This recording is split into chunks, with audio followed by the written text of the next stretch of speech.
Good morning. मैं मनीषा। मैं फिर से आ गई हूँ संस्कृत पढ़ाने के लिए। आज आप लोगों को क्लास 5 में लेसन 2 में कारक पढ़ाएंगे। आप लोग ध्यान से देखिएगा, इसके डेफिनेशन को याद कर लीजिएगा। ठीक, तो अब देखिए, कारक का परिभाषा संस्कृत में होता है क्रियान्वयित्वम कारकम। क्रियान्वयित्वम कारकम, यह संस्कृत में परिभाषा है। अब हिंदी में देखिए, क्रिया की उत्पत्ति में जो सहायक हो उसे कारक कहते हैं। क्रिया की उत्पत्ति में जो सहायक हो उसे कारक कहते हैं। क्रिया के साथ जिसका प्रत्यक्ष संबंध हो उसे कारक कहते हैं। इसका तात्पर्य क्या हुआ?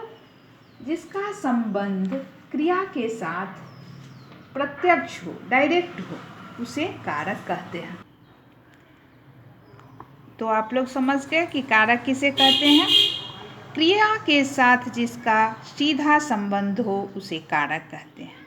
जैसे बालकः पठति, लड़का पढ़ता है। यहाँ क्रिया शब्द पठति का सीधा संबंध बालकः से है। पठति का संबंध किससे है? बालकः से। कौन पढ़ रहा है? बालक। तो पढ़ने का कार्य कौन कर रहा है? बालक।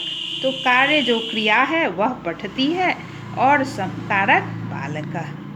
इसलिए बालकः कर्ता कारक है। बालकः में कौन सा कारक है? कर्ता कारक। संस्कृत भाषा में जिन प्रसर्गों या चिन्हों से कारकों को व्यक्त किया जाता है उन्हें कारक चिन्ह कहते हैं। कारक चिन्ह, सभी कारक और उनके चिन्ह होते हैं जिससे कि हम उनके चिन्हों के द्वारा पहचानते हैं कि कौन सा कारक है, यह कौन कारक है और कौन सा विभक्ति है। इन्हीं के आधार पर विभक्ति एवं रूप बनते हैं और उसी कारक और कारक के चिन्हों के आधार पर विभक्ति बनाया गया है। संस्कृत भाषा में यद्यपि कारकों की संख्या 6 मानी गई है। संस्कृत में कितने माने गए हैं? 6। लेकिन अनुवाद की सुविधा के दृष्टिकोण को में रखकर अनुवाद में आसानी हो इसीलिए कारक को 8 भागों में बांटा गया है। कारक के कितने प्रकार हो गए? 8। तो हम लोग कारक के 8 प्रकार को पढ़ेंगे। कर्ता का कौन कौन से कारक हैं? 8 कारक के नाम: कर्ता कारक, कर्म कारक, करण कारक, संप्रदान कारक, अपादान कारक, संबंध कारक, अधिकरण कारक, संबोधन कारक। प्रथम में कर्ता, दूसरा कर्म, तीसरा करण, चौथा संप्रदान, पांचवा अपादान, छठा संबंध और सातवां अधिकरण, 8वां में संबोधन। हम लोग 8 कारक के प्रकार को पढ़ेंगे।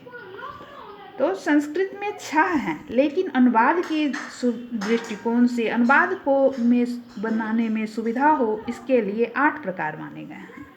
तो हम लोग 8 प्रकार को पढ़ेंगे।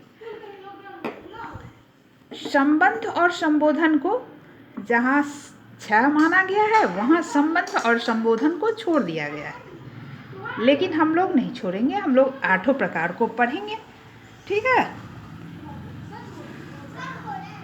इसके साथ सभी की विभक्तियाँ होती हैं और सभी के कारक चिन्ह, जैसे कर्ता में प्रथमा विभक्ति, कर्म में द्वितीया विभक्ति, करण में तृतीया विभक्ति, संप्रदान में चतुर्थी विभक्ति, अपादान में पंचमी विभक्ति, संबंध में षष्ठी विभक्ति, अधिकरण में सप्तमी और संबोधन का संबोधन ही हो जाता है। और जब अनुवाद बनाएंगे तो उसमें रूप चलेगा प्रथमा का ही, प्रथमा के जैसा ही। और अब चिन्ह देखिए, कर्ता का चिन्ह है ने। कर्ता ने कर्म को करण से या के द्वारा, करण से या के द्वारा, संप्रदान को या को के लिए, अपादान से या अलग होना, संबंध में काके की या रारे री, अधिकरण में या पर, संबोधन में हे अरे। तो आप लोग समझ गए, संस्कृत में 6 कारक माने गए हैं। संबंध और संबोधन को कारक नहीं माना गया है, लेकिन अनुवाद में सुविधा हो इसके लिए 8 कारक मानकर संबंध और संबोधन को भी रखा गया है, जिससे कि उनके विभक्तियाँ भी दी जाए और अनुवाद बनाए तो आसानी से बन जाए। आप लोगों ने कारक का नाम, उनके विभक्ति तथा उनके चिन्हों को लिखकर याद कर लीजिएगा। अब आप देखिए क्वेश्चन, कारक किसे कहते हैं? एक क्वेश्चन, इसका आंसर लिख लीजिएगा। कारक के कितने प्रकार होते हैं?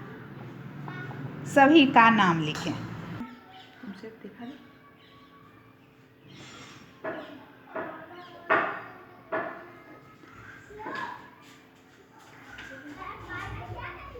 इन क्वेश्चन को आप लोग बनाने की कोशिश कीजिएगा और उसको याद कर लीजिएगा, और आगे मैं अगले लेसन में लेकर के आऊँगी। ओके।